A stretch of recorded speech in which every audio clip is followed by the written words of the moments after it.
Lahat na ano dyan, tinambak namin lahat yan mula umaga kaya umaga. Hindi ko na binidyo. Pero sakit ng katawan ko. Linisan na ito. Linisan na lang. Linisan na lang. Oo nga. Baka mahulog ha. So ikakabit na po mga amigo.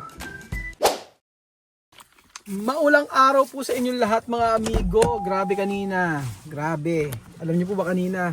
Grabe. For the first time. For the first time. Grabe kanina, ang sakit ng katawan ko. Alam niyo kung bakit. Nagpala ako. Hindi sanay ang katawan ko. Dati nagpapala ako, ngayon hindi na sanay ang katawan ko. So for today's video, alam niyo ba ginawa ko? Papakita ko sa inyo mga amiging ginawa ko. Sabi ko nga sa inyo, maa-amaze kayo sa ginawa ko. Nagpala ako para lang matapos to. Tapos nagpunta pa kami sa nagpunta pa kami doon. Ay, bukas lang yung tabi. So eto mga amigo. Tara, hindi nyo yung ginawa ko mga amigo. Pakikita ko sa inyo. Ayan. Talokohin ko sila. Sabihin ko bakit kahit hindi kayo nagtatrabaho. Ayan. Yan yung mga amigo yung ginawa ko kanina. Kulang pa ng graba. Pero tingnan yung ginawa ko. Diyos mio. Ang sakit ng katawan ko kasi tsaka sila naglinis kami.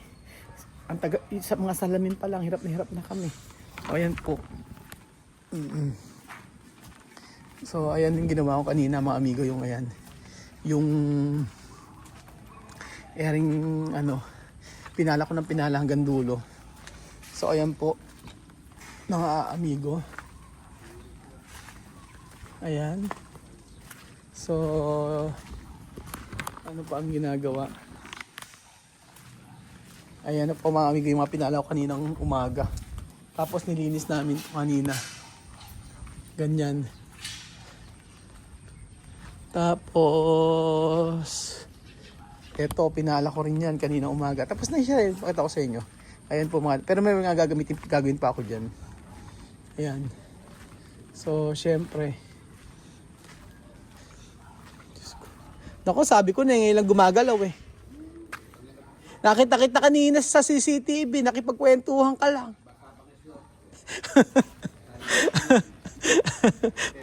May mag-walkout ka. Ere po mga amigo, ginawa namin. Sumakit katawan ko eh. Hindi ako sanay. Lahat ba naman mga amigo na lahat na dyan, tinambak namin lahat yan mula umaga kaya umaga. Hindi ko na binidyo. Pero sakit ng katawan ko. Hindi sanay. Tapos ito, ayan na po. Oo nga, yung naguhukay ako, nakita mo kanina, maaawa sila sa akin. Wala nang pambayad ng labor. Ayan,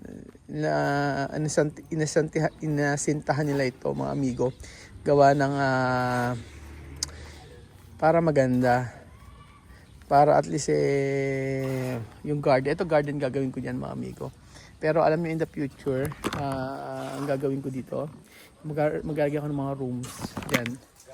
Yan, maglalagay ako ng rooms dyan, paikot, tapos sa gitna ay swimming pool. Yes po, gusto ko talaga may swimming pool sa may bahay. Actually hindi naman na kailangan kasi sa resort meron. Kaso siyempre sa negosyo naman yun, pero yung pang sarili. Gusto ko merong swimming pool dito in the future. Pero sa ngayon lumubay muna kasi yung budget mga amigo. Kaya ipagpahinga natin ang ating bulsa mga amigo. Kailangan nating magtrabaho, work. Ayan. So ito yung ginawa nila. So ito po mga amigo. Ayan. Niloloko namin kasi pili ko ng graba dito. Kasi lagi ako ng graba gilid. Pero titingnan natin mga amigo kung anong pwedeng gawin. Kanina umaga nilinis sila Kuya Biagin to. Luminis naman na siya. Ayan. Luminis naman na siya. Ayan. Pero kulang pa din. Di pa siya tapos. So eto na siya mga amigo. Titingnan natin kung ano nga. Naglilinis na sila actually sa loob. Pero hindi ko kaya yung sa linis sa may Ang babait nitong mga gumagawa. Ang ganda na niya. O tingnan niyo mga amigo, di ba? Talagang 100% finish na siya. Except yung mga ilalagay natin. Yan po mga amigo. Kanina naglinis ako din dito. Grabe ang ko. Pero mamaya maglilinis ulit kami mga amigo. So thank you pala sa nagbigay sa akin ng payong na ito. So sosyaling payong. Pure ball. Hindi ko alam kung ano yan. May ganun pala. Aray, sakit. So, eto na. Nilinis nila yung chandelier actually. So, nalinis ba? Ah, si Michael umuwi na?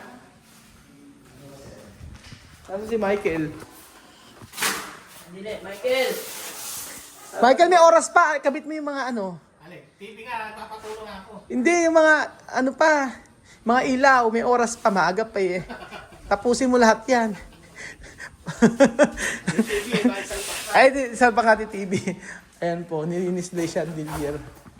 So, ay, ba't parang mali yung sa chandelier? Ha? Sir, maganda dyan, sabi ni Michael sa channel yan yung Bakit parang mali? Hindi ano, hindi pantay-pantay. Yung chandelier parang nagkaikot-ikot. Baka nakaikot po. maraming... May mga hindi siya bilog eh, dapat bilog siya. Baka po namali kayo ng ano. Ayan o, dito sa part na to parang hindi. Or baka namali lang ako. Hindi ko kasi, dadalhin ko yung salamin ko, maalas ko yung mga buhol. Maraming buhol. Eh yung mga bull po tatanggalin. Oo. Ah, bukas. Bakit? Hindi mo ko binigyan tubo, kaya mangutuloy ako ng hingi. Anong tubo? Eh, yung tubo lang na pinauwi mo. Tubular? Alik mo ka. Ha? Eh, humingi ako sa kanya. Ayaw ako bigyan na kasi ano lang ako hingi. Ay, hindi binigyan kita ng tubular. Ay, bumili na ako ng switch. Sabi ni ano, yung i-spray siya. Oo, tubig. Yung Hindi ito ko nalalagyan ng sabon. Hindi mapaliwanag yung maliliit eh. Pagka na-spray ng tubig yan kasi yung mga alikabok na yan, babagsak na. Ate, spray natin bukas. Bukas na lang sir. Anong pang-spray? Ayun po. Pangalaman lang. Ayun po naman po, pasama pang halaman yan. Ah, yun. Para bumagsak yung dumi. Sige, try natin. Yung iba hindi matanggalin, no? Pinunahan na yan, buhul-buhul. Ayan, kuya, ganito nakabul isa. Dito sa gitna dapat yan eh. Hindi bukas sir, ang dami ko salamin ko, hindi makakit eh. Ah, o sige. Ah, dyan ka na naglilinis sa ano? Ang linis na sir, yung taas na yun. Ay, ba't yung labas? Ay, yung labas ng marumeno. Yung labas. Oo, yun nga, kailangan linisan. Tapos, ito pa kuya, oh.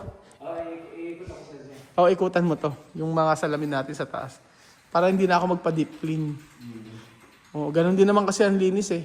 Tapos may bumili naman na ako ng ano. Ah, hindi ko kayang buhatin yan. Bago ako opera eh. Bago ako opera. Ayan, ito, tanggal ko na rin to. Hindi mo kaya ano, ang gagamit yan, easy matake. Nakatatlong kape ka na nga eh. Then, kape sila, nagbuho sila, baka basang-basa. Kape ka ako kayo dyan, ayan, may kape. Ah, nagbuhos? Anong buhosan? Ayun na yung ano, yung pinasintahan gano'n, umuwi Ah. kanina, hindi sila umihinto, ganyan kasi sipag itauhan mo. Eh, ikaw nga lang daw doon, hindi masipag eh. Ikaw lang. Kaya kasi pag kami kawit, nasa pananaw Andun na yung binili ko. Kompleto na yun. Yung pati mga switch. Ipaparo na lang ako bukas, para lang may gagawin ako bukas. Ayun oh. Hanggang bukas pumasok ka naman. Hanggang bukas ka na lang, last day mo na. Sige. Oh, tapos. Hindi ko tatapusin mo kasi, marami yan. Anong mayari? Ipakakabit mo lang, Michael. Ano ba mahirap this? Ano ba marami nakabutas na lahat? Eh, yung parang nakalawit-lawit mo na yan. Ito? Lawit-lawit din ba yan? Oo, nakalawit na yan. Based. Nasaan nyo yung mga May- dilawit din katulad na ganire? Oo, may base yan. Huwag ka na dyan, makakasagabal. Hindi. Ano mo lang siya, i-adjust mo ng konti. Ganyan lang kasi yung kahaba. Kunin mo yung mga ano, nandun sa may ano eh. Oh, kaya mo na yun hanggang bukas.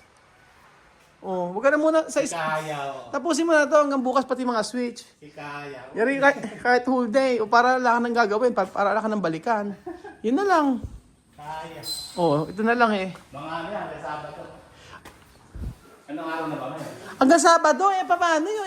Kahit isang oras, 2 oras, 3 oras, 4 na oras, 5 oras? O ikaw na lang kuya gumawa.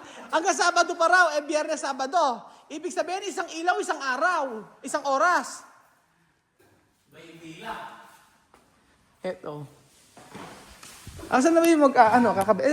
Iyan natin, iyan. Saan? May katas ng tubig. Saan? May nalala na ulan. Saan? Dito sa may mismong frame na yan, sir. May tubig na doon sa may baba sa may pinaka... Ah, kailangan kailangan ng isilant. Oo, sealant. Eh, di pa sealant natin. May sealant yan ah. kaya lang. Marunong ka ba magsealant? Dapat yung sinilant na ano. Marunong ka ba magsealant? Kaya lang mahirap, sir. Pagkakasal na naman. Saan? Yung scaffolding. Bakit saan ba sisilant? Sa loob may sealant? Sa labas. Ba't hindi sa loob? Sarado sa loob yun di princess, sir. Sa labas yun. Dapat sa labas, sir. Sarado na, sir, sa loob. Eh, di ito pwedeng gamit na, di ba? Hindi, sir. Sarado na sa loob yan. Ang presya. ba't tumatas? Kakatas talaga kahit na sarado na. Saan bumabagsak yung tubig? Sikot lang pinasara natin sa labas. Sa loob, sir. Skim coat lang. Silang sa labas. Sisilan pa maganda. Isosoy silang pa sa labas. Saan may kumakatas? Dito sa gitna. Sa may gilid there. Hindi kasi maiiwasan yun. Talaga kasi sa ano. Pag malakas ang ulan, sir. Oo nga. Hindi, ibig sabihin ko yan. Hindi talaga maiiwasan na hindi talaga, yung meron talagang babalikan. May mga back job talaga na gagawin. Kahit yung sa taas ay inayos namin. Dito meron tumutulo sa taas, inayos naman. Sa project, ganun kasi talaga. Hindi po pwede yung 100% walang problema. Meron binabalikan tulad dito. Ayan, tulad dito. Meron tumutulo dito sa part na to eh. Pinabalikan ko lang. Yun doon. Ngayon, na. Okay na siya. So, itong dirty kitchen, okay naman na. Lilinisin na lang ni Kuya. Pinapinturahan ko na lang dito. So, tomorrow, linisan na lang. Linisin na lang. Oo nga. Tomorrow, ano ka gagawin? Maglinis ka na lang din. Ay, hindi, meron akong yung mga pader. Yung mga pader natin. Oo. Tapos, bakit? Nagkapatulong sa salon. Meron ba di pumasok? Asan si ano? Yung isa? Ano ba ginagawa dyan? Isang step yan? Kasi, iliko mo to. Oo, papunta roon. Di, cut mo na lang yan. Ayun nga. Hindi mo lang pala kayo, no? 7 lang pala kayo. Okay, unti-unti. Screen pala.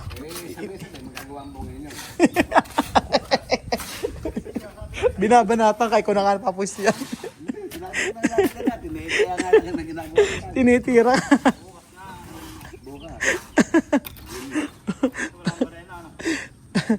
Kahit umuulan, nagsisipag trabaho yan. Kasi yung sa lalagyan ng screen dahil pinapasukan ng ano. Wala nang bara dito. Wala na raw bara dito, sabi ni Foreman. So, di ba kahit dirty kitchen mga amigo, maganda pa rin tingnan. Pero siya, lilinisin pa siya. So, sabi ko po sa inyo, kahit yan yung kitchen natin, pwede nga. Sabi ko kay Weng, huwag ka na magluto dun sa may kabila, dito. Weng, huwag ka na ako magluluto dito. Ayoko kasi paglutuan to, dito. Ayoko rin paglutuan to ng mga tuyo-tuyo. Ang gusto kong may kalan kasi doon, ayoko paglutuan. Ang sabi ko kay Weng, kapag kami kasi may kortina dito. So, parang maganda na kung magluluto siya dito sa part na to mga amigo. Ayan, dito. Pwede siya magluto sa part na to. Parang gusto maglagay ng isang kalan dito. Yes, isang kalan dito para dito si Weng magluluto para mas maano. Kasi napansin ko talaga yung mga lalo mga mamantika. Opo. Kaya sabi ko, dito na lang siya magluto. Maganda rin naman yung ginawa, ayan. Tapos malaki pa yung kanyang malaki pa kanyang lababo. Pwede rito. Tapos, dito ang washing niya, dito ang kanyang opisina. Opisina ni Weng. Tapos may ako ng upuan dito. Or, ayan, mag-upuan dito or isang lamesa. Pwede rin naman, maglagay ng lamesa dito. Tapos upuan, di ba? Ang dami. Ang lumang ng space ngayon. Kasi ko dati hirap na hirap kami. Sa totoo lang, napakahirap pag ganun kalit yung bahay. Tapos ang dami namin. Wala kang halos privacy. Tapos ang kagandahan nga lang yun, yung magkakasama kami lagi. Yun. Pero ngayon kasi, pag malaki ang space, kagaya ng ganitong bahay, ang sarap sarap na, kasi yung lugar, mga amigo, tulad nito, pagkalabas mo pa lang dito, pagpasok mo pa lang. Dito, ayan. Ang ganda ng view. And then, pag-akit ko sa taas. Sayad ba? Bakit sumayad? Kulang sa adjust yung sabitan. Baka mahulog So, ikakabit na po mga amigo. Uy, dahan-dahan. Huwag yung LED ang nyo. Sa baba ang hawak wag sa LED. Wag sa LCD.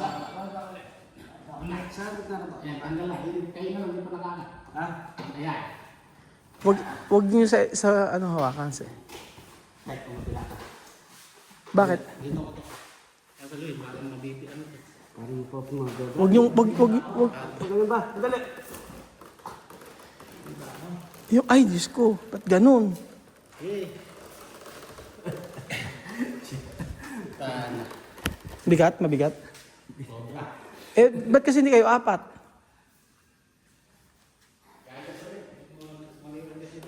Mali adjust? Hawakan niyo muna. So, eto po mami. Hindi yung sinasabi ko.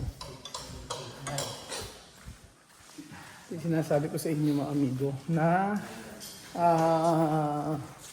kaya gusto ko dito. Yan, lagyan ng ilaw. Lagyan ni Kuya Michael. Tapos, linis na naman dito. Yung salamin ang gusto kong palinis bukas. Tsaka sa labas. Hindi ko na pinapasok ang sala. Mandumi pa rin, oh. Okay naman na rito. Pero nabili ko na yung mga yung mga ibang gamit para sa CR. Tapos, ayan, ay, ba't nasa nakalak? Bakit nakalak yung pito rito? Sa loob. Nilalak ni Belinda, caretaker. Nakalak lahat. Nilak ni Belinda. So, ayan. Mga amigo, ayan, natapos na siya. Ito nga eh, sasabi ko sa inyo, pangit daw yung tiles natin. Maraming sabi. May nagko-comment lang pala. Pero hindi naman. Para sa akin naman, ay okay siya. Kasi ayan plain naman yung mga yan eh. Pag nilagyan ito ng carpet, maganda. So wala pa yung ilaw dito. Wala pa yung hagdanan. Yung salamin. May railing siya na salamin. Tapos dito nga lang pwede kayo. Tambay ka rito. Ganyan ka. So, ayan. Tinis-tinis na sila mga amigo. At, okay naman din. Paglilinis mamaya. At, hinantay ko si Ate Janet para po sa paglilinis namin. So, finally, halos, ito nilinis namin ito Janet kanina, sakit ng katawan ko. Tsaka ito, tsaka si Kuya Belgium. Pero mamaya maglinis pa kami. So, ayan po mga amigo, thank you so much po sa panonood ng episode nito. At, yun. At dito po nagtatapos ang ating video. So, marami pa tayong gagawin dito, marami pa kayong abangan. Kasi, syempre, papagandahin pa natin to. Hindi naman po pwedeng ganyan lang siya. Ayan, hindi naman pwedeng ganyan lang siya. Marami pa tayong gagawin. At dito sa ating bahay, nakaka-relax na, hindi na kagaya dati, masakit sa mata. So thank you so much po sa panonood ng episode dito. At God bless po mga amigo. Salamat sa inyong pag-suporta everyday sa ating mga video. Everyday may update po kayo sa ating dream house. So hindi natapos ngayong natapos ang bahay, hindi pa po natatapos yung ating pagbablog dito kasi ang aabangan nyo po dito mga amigo yung pagde-decorate natin or papaano natin na pagagandahin yung kapaligiran at yung mga muebles na ilalagay natin dyan. Lahat-lahat na po mga amigo. So, maulang araw po sa inyong lahat mga kababayan ko at salamat po. God bless po mga amigo.